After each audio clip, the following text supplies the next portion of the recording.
지난 역사를 통해 현재를 돌아보는 역사 평행이론, 날카로운 역사인식으로 우리 사회를 분석하는 기자, 한국일보 김광원 기자 연결합니다. 안녕하세요, 기자님. 예, 안녕하십니까. 네, 반갑습니다. 예. 오늘은 어떤 이야기를 나눠볼까요? 얼마 전에 제가 충격적인 소식을 접했습니다. 그 하버드 경영대학원 수업 교재에 일제강점으로 한국이 발전했다는 식의 언급과 삼국시대를 축소하고 고려사를 왜곡하는 내용이 담겨있다는 사실이 밝혀졌습니다. 저도 깜짝 놀랐어요. 일본의 우익들이 만든 교과서가 아닌가 헷갈렸습니다. 그렇죠. 네. 이 곳곳에 우리 대중문화뿐 아니라 우리 역사나 전통을 잘하는 외국인들이 더 많아져야 한다는 생각이 좀 듭니다. 네. 특히 자국의 여론을 이끌 만한 역량을 가진 사람들이 한국을 잘 알면 너무 좋겠죠. 네. 한국에 대한 관심이 높아졌기 때문에 조금만 애를 써도 많은 성과를 낼 것 같은데요. 이런 부분에 더욱 신경을 써야 할 것 같습니다. 예, 맞습니다. 오늘은 한국을 너무나 잘 알았고요. 또 한국을 가장 적극적으로 배운한 인물 한 분을 소개하려고 합니다.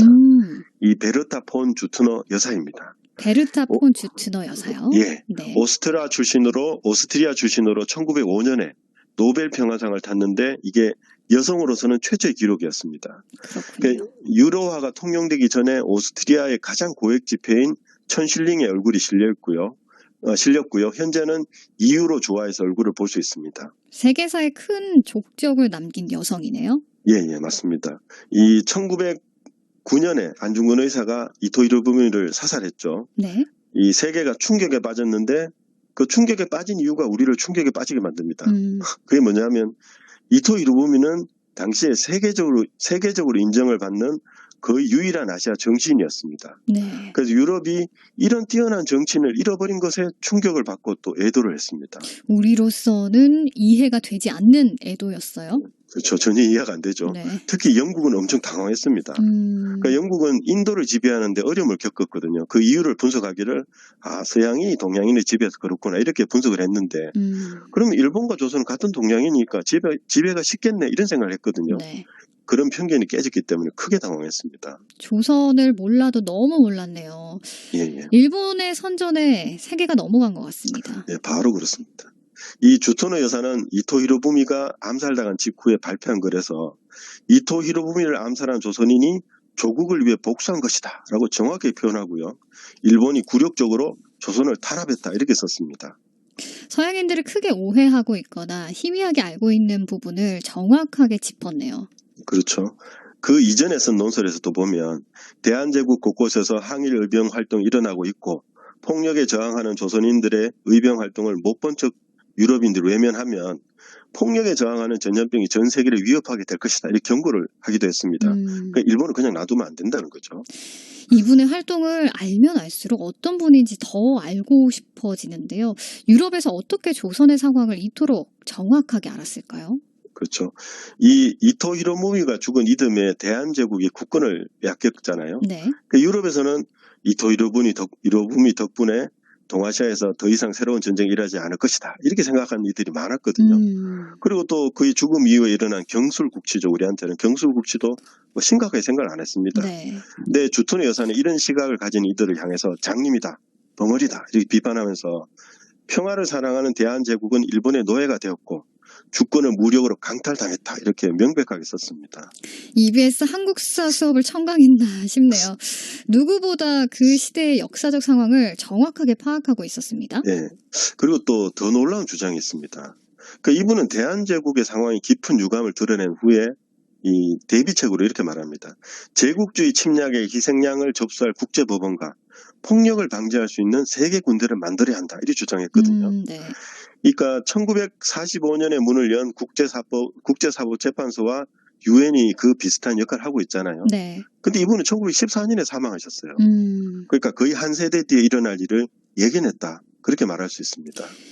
이분의 초상이 유로화폐에 실린 이유가 짐작이 됩니다. 따뜻한 마음과 날카로운 지성을 동시에 가지신 분인 것 같아요. 네. 이분이 조선 혹은 대한제국에 관심을 가지게 된 계기가 있습니다. 1907년 7월 9일 주토노 여사는 네덜란드를 방문했다가요. 어느 동양인의 강연을 들었습니다. 당시에 강연작으로 쓰인 집에는 세계 평화에 관심이 많은 지식인들 그리고 다양한 국적 외교관 정치인이 머물고 있었거든요. 네. 이 동양인은 그 자리에서 일본의 야만적인 탄압과 무력 사용, 거기에 맞선 조선인들의 저항을 상세하게 설명합니다.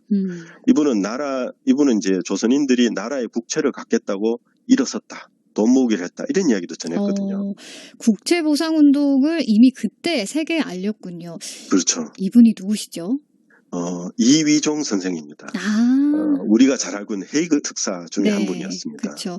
공식적인 회의에는 참가하지 못했죠. 공식 임무는 실패한 특사로 기억하고 있습니다. 그렇죠. 이 공식적인 일정에는 참석을 못했지만 밤에 각국의 외교관과 정치인들이 모이는 숙소로 가서 열심히 조선의 상황을 알렸습니다. 그래서 이제 헤이그 특사가 꼭 실패했다고만 할 수 없습니다. 그러니까 이렇게 알린 덕분에 세계 최초의 여성 노벨 평화상 수상자가 조선의 열렬한 후원자가 되었습니다. 지금은 뭐 외국으로 더 나가기도 쉽고 더 알리기 용이하잖아요. 그렇죠. 네, 100년 전 그 열악한 상황에서도 목숨을 걸고 진실을 알린 우리 조상님들인데요. 지금 우리 시대에는 더 열심히 세계로 나가서 우리 역사와 진실을 알려야겠다 이런 생각이 듭니다. 네, 맞습니다. 네, 오늘 추천곡 어떤 곡 준비해 주셨나요? 김시스터즈의 김치 깍두기를 같이 들었으면 합니다. 김시스터즈? 예, 김시스터즈는 무려 1959년에 미국에 진출해 한국을 알린 걸그룹입니다. 그 당시에 미국의 유명 방송에 출연해서 이 노래를 무려 한국어로 불렀습니다. 예, 가장 공격적으로 세계로 나간 분들이라는 생각이 들어서 오늘 한번 같이 들어봤으면 합니다. 네. 그리고 노래를 정말 잘합니다. 오늘 귀 쫑긋하고 잘 들어봐야겠습니다. 네, 오늘 소식 감사드립니다. 예, 감사합니다. 지금까지 한국일보 김광원 기자가 전해준 역사 평행 이론이었습니다. 세계 속에서 한국을 알린 인물들은 언제 들어도 참 가슴이 뭉클하죠. 이 김시스터즈의 김치 깍두기 들어보도록 하겠습니다.